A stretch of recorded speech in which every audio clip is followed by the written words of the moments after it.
Across the world, capital cities embody the very essence of their nations. Places like London, Beijing, and Tokyo captivate visitors with monumental architecture, deep-rooted history, and vibrant cultural identities while simultaneously serving as their country's economic and political centers. It may seem unimaginable, then, to picture such grand cities losing their prominence, falling into ruin, or vanishing altogether, yet history has shown time and again that this is the ultimate fate of every city given enough time. So today we'll explore 7 former capital cities that, while once thriving centers of power, were eventually buried by time.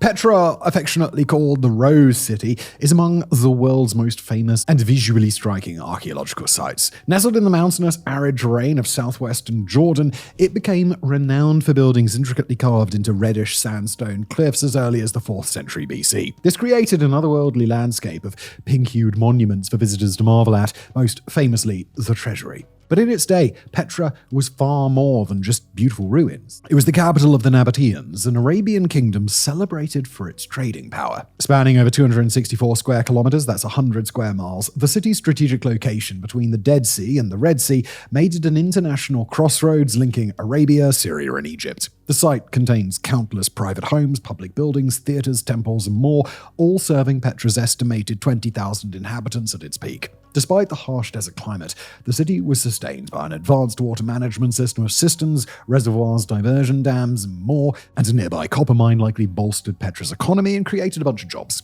For nearly 5 centuries, Petra thrived as the Nabatean capital and an economic powerhouse. That was until Rome arrived. In 106 AD, under Emperor Trajan, the kingdom was annexed and its key trade routes redirected, causing Petra's political and commercial importance to wane. The city survived under Byzantine control for a time, as evidenced by the construction of Christian churches at the ruins, but eventually fell into obscurity all the same. By the 19th century, it was largely abandoned, used only by a few Bedouin locals for housing and stables, until its rediscovery in 1812. Even now, despite the abundance of visible ruins, it's believed that about 85% of the ancient capital remains buried.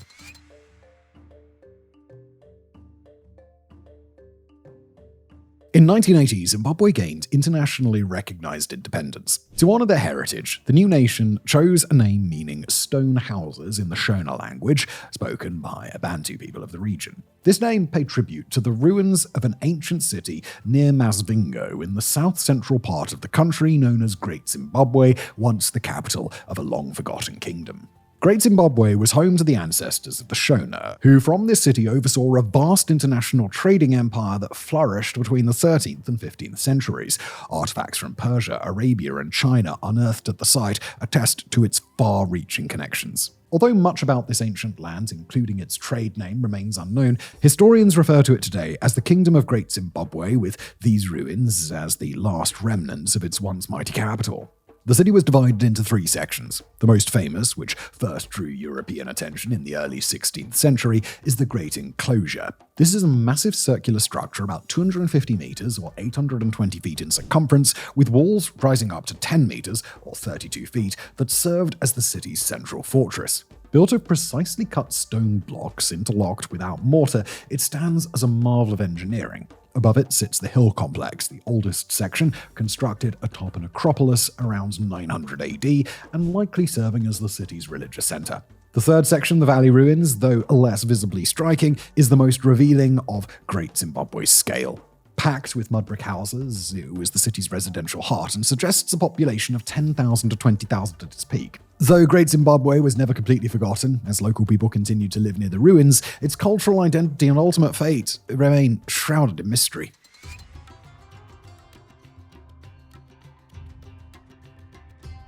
For as long as history has been studied, Mesopotamia has been celebrated as the cradle of civilization. In cities such as Akkad, Uruk, and Babylon, the world first encountered organized government, writing, agriculture, and countless other innovations. Over the centuries, a succession of empires rose here, including the Akkadian, Assyrian, and more, each leaving its own imprint on human progress. Yet among all the great powers and storied cities of this region, one of the most overlooked is Ctesiphon. Founded during the reign of Mithridates I, 171 to 132 BC, Ctesiphon rose on the eastern bank of the Tigris River, directly across from the Greek city of Seleucia. According to the Roman historian Pliny the Elder, Mithridates chose this location with this in mind, intending it to be a Parthian city that would rival and outshine its Greek neighbor. It also became the new capital, quickly developing into a bustling political and commercial hub. Little else is known about this Parthian-era city, however, in part because the Parthian Empire made a nasty habit of frequently warring with Rome. The Romans captured and sacked the city 3 separate times between the 2nd and 3rd centuries AD, before finally leaving it in ruins. Almost immediately afterward, Ardashir I swept in, overthrew the remaining Parthians, and founded the Sasanian Empire in 224 AD, making Ctesiphon its seat of power. Rebuilt and expanded, the city reached new heights, absorbing nearby towns and transforming into a vast metropolis. Under Sasanian rule, Ctesiphon enjoyed an era of intellectual enlightenment and commercial flourishing. It was home to the Academy of Gundashapur, the world's first teaching hospital, founded in the late 3rd century, and became a major Silk Road hub, trading goods with merchants from across the known world. For the next 4 centuries, Ctesiphon stood as a center of learning and commerce until it finally fell to Arab forces in 637 AD. Over time, the once mighty capital crumbled, and much of its remaining architecture was stripped to help build the new city of Baghdad, about 35 kilometers or 22 miles to the southeast. Yet remnants of its grandeur endure today, most famously the Tark Kasra, or Arch of Ctesiphon, offering a rare glimpse into one of antiquity's most important yet understated capitals.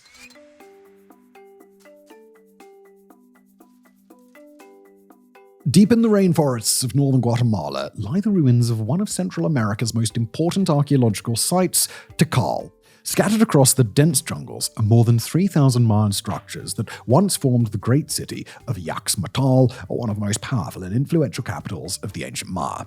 Contrary to popular belief, the Maya were not a single unified empire, but a shared cultural identity composed of many independent city-states, much like the ancient Greeks.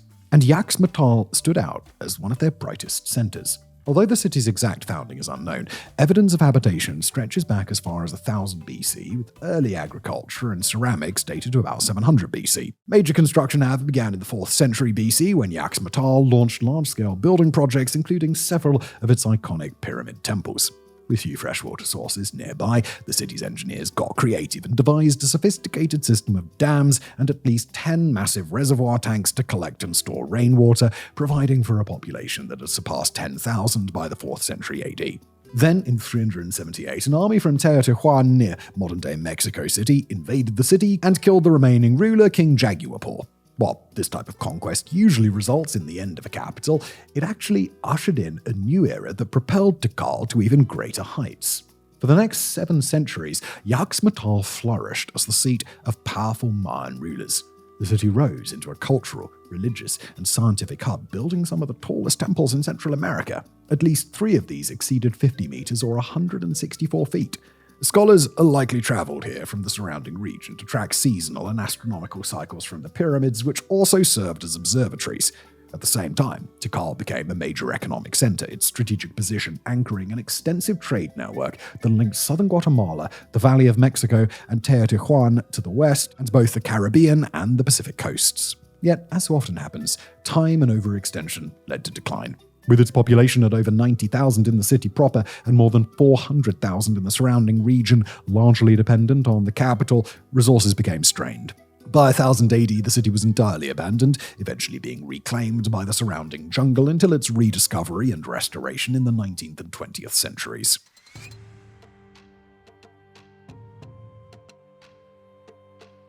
Much like Petra, the archaeological site of Angkor ranks among the most studied and admired ancient cities in the world. Nestled in Cambodia's northern province of Siem Reap, the sprawling city is best known for its magnificent temples, foremost among them Angkor Wat, widely regarded as the largest religious complex on Earth. Covering nearly 163 hectares or 402 acres, it dwarfs most other sacred sites.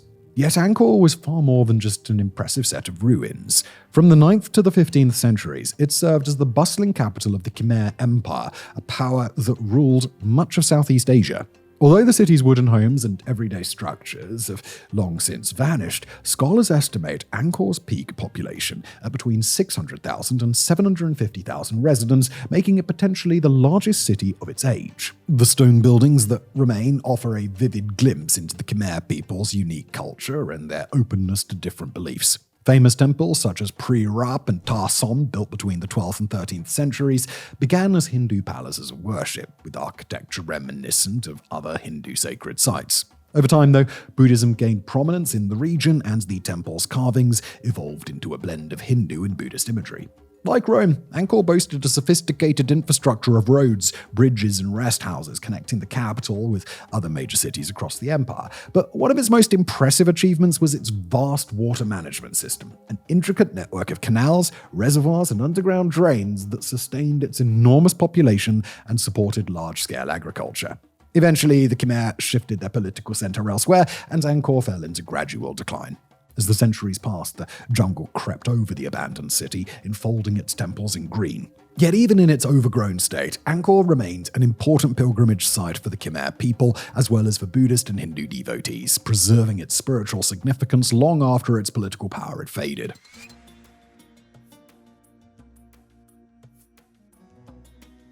Of all the capitals that we've explored, few carry as much history or are wrapped in as much legend as the ancient city of Gordion. Today is perhaps best remembered as the place where Alexander the Great famously cut the Gordian knot, an act said to mark him as the destined ruler of Asia. The ancients also believed Gordion was home to King Midas, the mythical monarch whose touch turned everything to gold.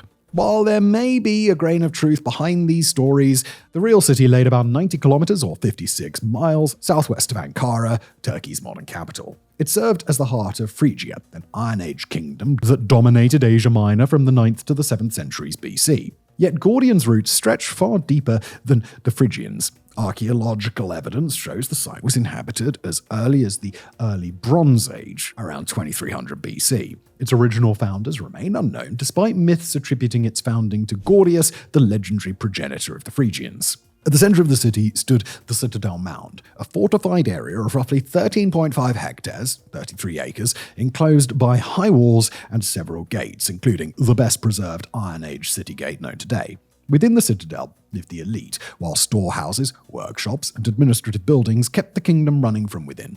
Remarkably, much of the citadel predates the Phrygian occupation. A devastating fire around 800 BC destroyed large portions of it, only for the Phrygians to rebuild atop the ruins.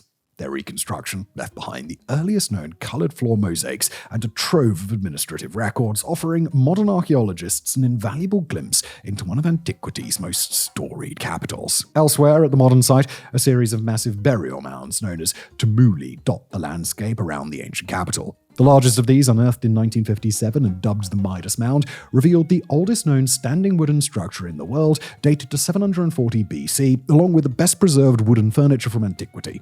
Although many historians initially rushed to proclaim it the legendary King Midas's tomb, the burial actually belonged to his father, Gordius, the man credited in myth with founding the city that bore his name. Situated at the crossroads of major eastern and western trade routes, the Phrygians turned Gordion into a thriving economic hub, trading with Assyrians, Babylonians, Hittites, Greeks, and others. Yet time eventually caught up with the city. In 546 BC, it fell to the Achaemenid Persians, and later Alexander the Great seized it, allegedly slicing through the famous knot before marching south across Asia Minor.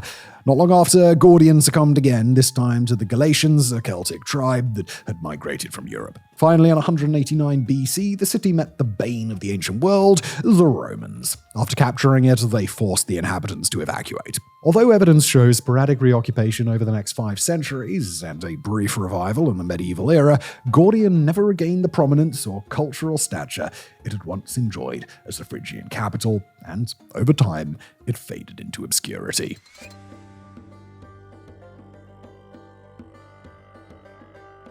While countless empires have risen and fallen throughout history, none rival the Mongols in sheer scope. Sweeping down from the Asian steppes in the 13th and 14th centuries, they forged the largest contiguous land empire the world has ever known.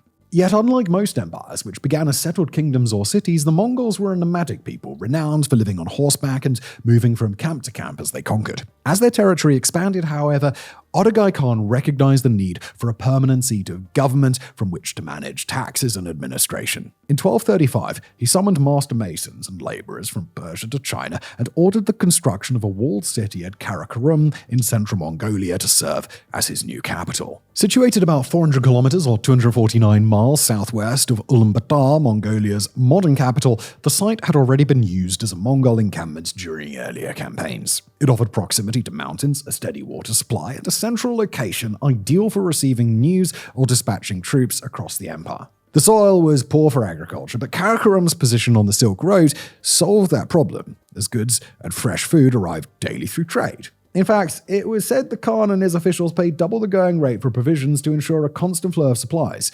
Before long, the new capital blossomed into a major Silk Road trading hub where virtually every commodity, including slaves, could be bought and sold. By drawing newcomers from every corner of their vast empire, Karakorum quickly became as diverse as the Mongols themselves, its streets filled with Persians, Chinese, and even Europeans, and it hosted places of worship for Christianity, Islam, Taoism, and other faiths. As the empire's capital, the city also housed foreign courts similar to today's embassies for distant lands such as India. Across Karakorum stood legal courts, countless workshops, and great storehouses that held the Mongols' treasures and produce, much of it collected through taxation. Within a short period, the city thrived, its population reaching an estimated 10,000, with some scholars suggesting up to 3 times that. Remarkably, as much as 1/3 of the population is thought to have worked directly in the empire's massive bureaucracy. Yet the true jewel of Karakorum was Ogadai's Grand Palace, a vast walled residence adorned with gilded columns, pavilions, and basins of gold and silver. Inside, priceless kit and art lined the walls, and a wine cellar stocked the Khan's table. But the most dazzling feature lay in the courtyard, a magnificent silver fountain shaped like a tree, crowned with a statue and fitted with intricately designed spouts. Each spout poured a different type of alcohol into basins below, allowing visitors to simply step up and drink at their leisure. In 1262, Kublai Khan, locked in a bitter struggle with his brother, Arik Bök, seized control of the Mongolian capital. The following year, he shifted the seat of power to Xanadu in Inner Mongolia, and a decade later moved it again to Daidu, modern-day Beijing, leaving Xanadu as his summer capital. With the center of the empire relocated, Karakorum rapidly lost its importance. When the Yuan dynasty finally fell to the Ming in 1380, the city was sacked and effectively abandoned, save for a brief period of reoccupation. Much of its stonework was stripped for nearby construction, including the Erdene Zoo Buddhist monastery, which stands on the site today. Unlike many capitals that predate or outlive the empires they serve, Karakorum existed for one purpose alone: to administer the Mongols' far-reaching domains. In less than 250 years, it was founded, rose to prominence, declined, and all but vanished from memory. Whether the process is gradual or swift, time eventually claims every capital.